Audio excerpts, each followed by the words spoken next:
आज हम छठी कक्षा में विषय हिंदी में 5वीं इकाई धरती को महकाए काव्य का अभ्यास करेंगे।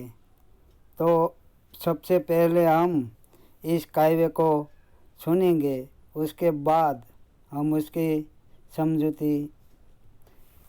समझूती प्राप्त करेंगे। तो सबसे पहले हम काव्य सुनते।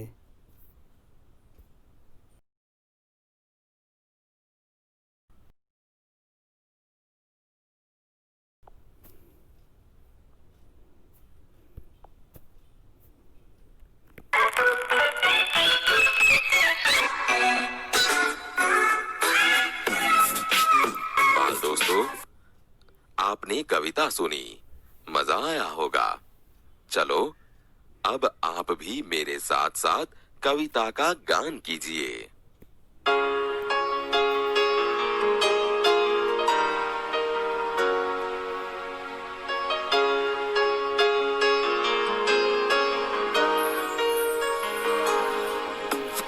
बगिया के फूलों को देखो कैसे खुश खुश रहते हैं। बगिया के फूलों को देखो कैसे खुश खुश रहते हैं। आंधी हो पानी हो चाहे सबको हंस हंस सहते हैं।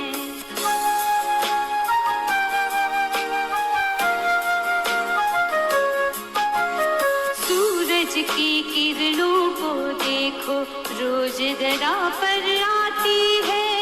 अंधकार को दूर भगाकर सारा जग चमकाती है।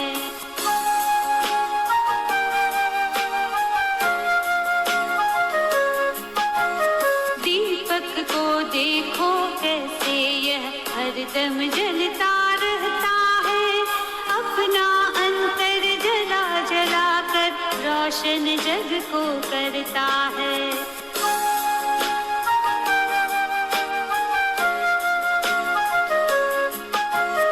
आओ हम भी इंसान बनकर जग में अपना नाम कमाए।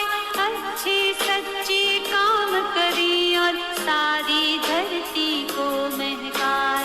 सारी धरती को महकाए। सारी धरती को महकाए।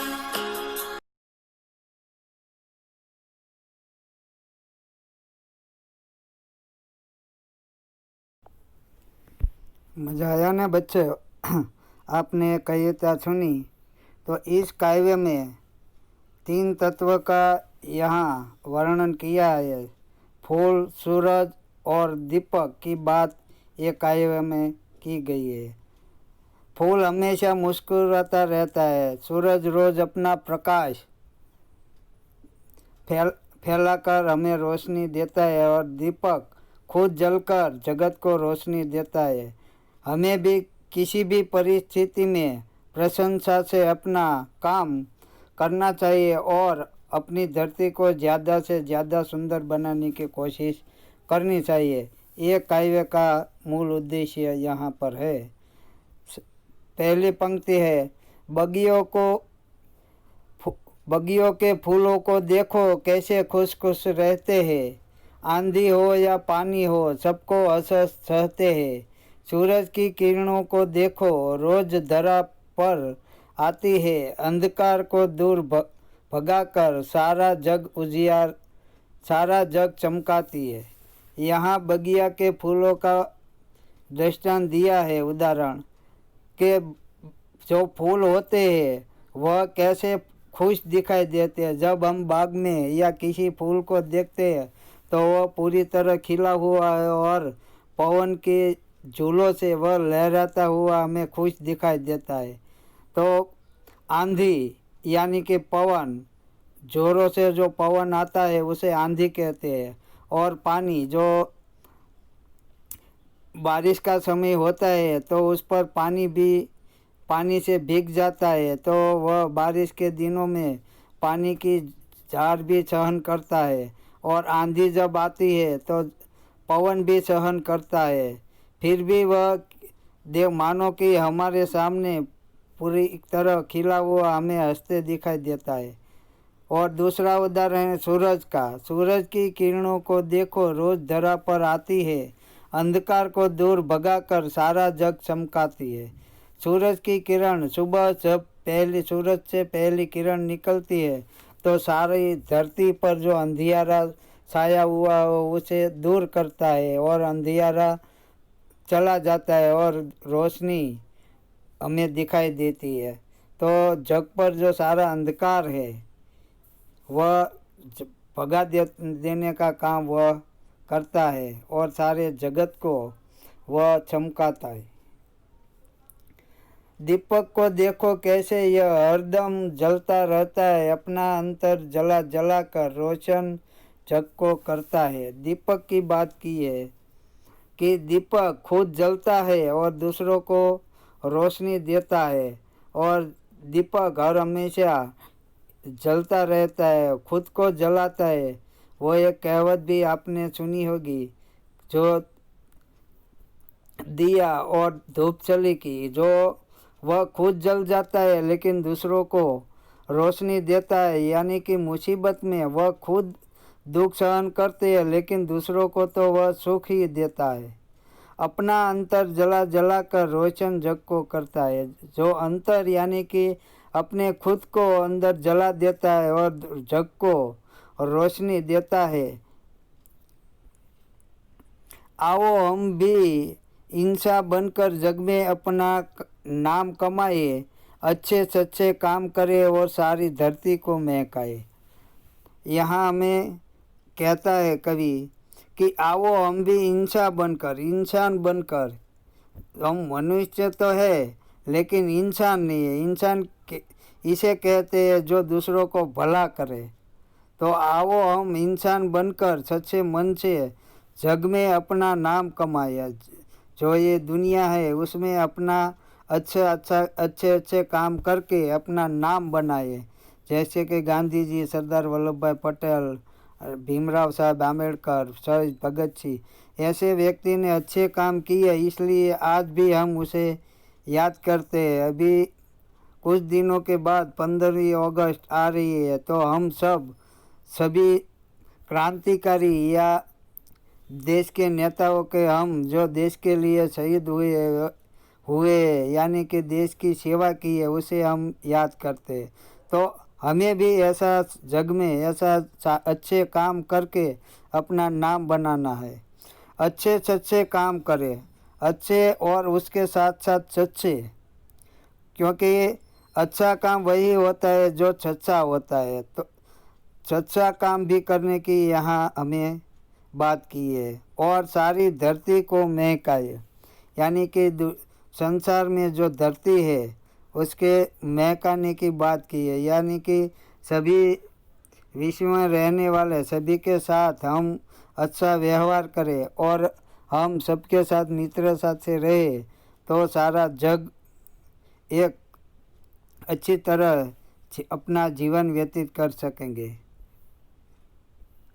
तो यहाँ काव्य की 3 ही पंक्ति, 3 की भी बात की थी, बगिया, सूरज और दीपक। ये 3 है वह हमें जीवन में उपदेश, जीवन से हमें तीनों से हमें अपने जीवन में कुछ सीखना है कि फूल की तरह हमें सुख दुख में भी या हर मुसीबत आए, सुख दुख में या कोई मुसीबत आए तो हमें सबको सहन करके हमें खुश रहना है। और सूरज की तरह हमें दुख में भी या सुख में भी हमें दूसरों को भला करना चाहिए और दूसरों को मदद रूप बनने की बात करता है। और दीपक जो खुद जलता है, यानी कि साधु संत भी ऐसे होते हैं कि व्यक्ति पोते એટલે संत खुद अपने दुख सहन करता है लेकिन दूसरों को, इनको जो सेवक है उनको को सदा खुश रखता है, यानी कि या उसको तो सुख ही देता है। तो यहाँ काव्य हमारा पूरा होता है। तो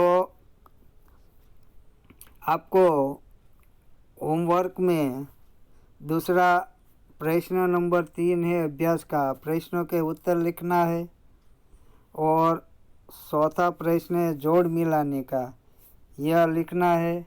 और प्रश्न नंबर 5 है समानार्थी शब्द ढूंढकर लिखना है। तो समानार्थी शब्द यहाँ दिए है, काव्य में है, यानी कि रवि तो सूर्य, भूमि तो धरा अथवा धरती, मानव तो मनुष्य, दिया तो दीपक, और उसका वाक्य आपको लिखना है।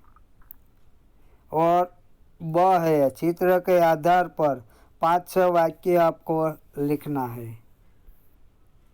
प्रश्न नंबर 6 है सर्वनाम। तो सर्वनाम नाम की जगह जो जिसका उपयोग होता है उसे सर्वनाम कहते हैं। तो यहाँ खाली जगह दी है, उसमें आपको उसी शब्द सुनकर उसकी पूर्ति करनी है। पहला है तुम्हारा नाम क्या है। देखो तो कोई इधर ही आ रहा है, तो कोई शब्द आएगा। खाने के लिए कुछ तो दे दो, बहुत भूख लगी है, कुछ शब्द आएगा।